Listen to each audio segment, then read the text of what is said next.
Here are today's top news stories and why they matter. A Nigerian army jet has killed at least 6 civilians after mistakenly attacking them while pursuing gangs in Katsina state. The plane dropped a bomb on a cluster of huts on the outskirts of Zaka village in Savannah district on Saturday, according to 3 residents. The strike came after bandits attacked a police base in the village, killing 2 police officers and a vigilante who was assisting them. The rights group Amnesty International put the number of dead at 10. And why does this matter? Nigeria's armed forces have been fighting criminal gangs for many years. This airstrike is the latest in a series of such incidents. In January, a military airstrike killed at least 16 people in Zamfara state after an army jet mistook local vigilantes for criminal gangs. And last December, a military plane killed 10 people and wounded 6 others when it hit 2 villages while bombing positions of jihadists in neighboring Sokoto state. President Bola Tinubu had ordered an investigation after that incident in January.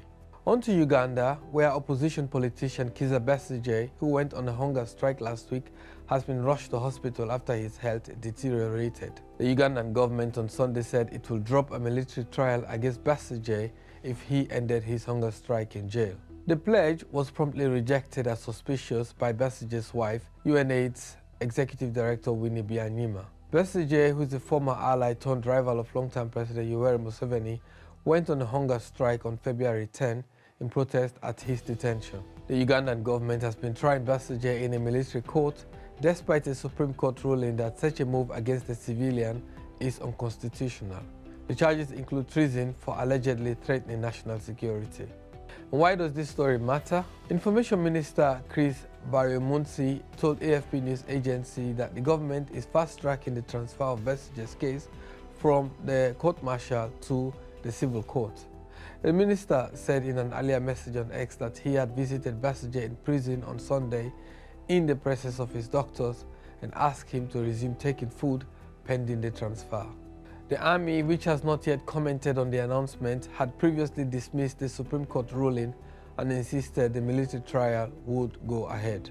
Besigye was seen on Friday looking frail, prompting outrage from his supporters. Although the government declined to say whether this move was prompted by the outcry, Besigye's wife posted on X that she and Besigye's family rejected the government's move as highly suspicious. And now, the United Kingdom's Prime Minister Keir Starmer says he is prepared to deploy British troops to Ukraine if it is needed to ensure the security of Britain and Europe. Starmer's statement came after the United States asked its European allies what they would need from Washington to participate in Ukraine's security arrangements. In a diplomatic brief last week, Washington asked which European countries could contribute to the security guarantees for Ukraine, which will be willing to deploy troops as part of a peace settlement, and what the size of any European-led force might be. European leaders are set to meet in Paris on Monday to address Washington's shock policy shift on the Russian-Ukraine war. Meanwhile, US Secretary of State Marco Rubio on Sunday said Ukraine and Europe would be part of any real negotiations to end Moscow's war. America's top diplomat played down European concerns of being caught out of the initial talks between Russia and the United States, set to take place in Saudi Arabia in the coming days. Tell us what you think. Please like, comment and subscribe to our YouTube channel DW Africa. My name is Boba Jallo.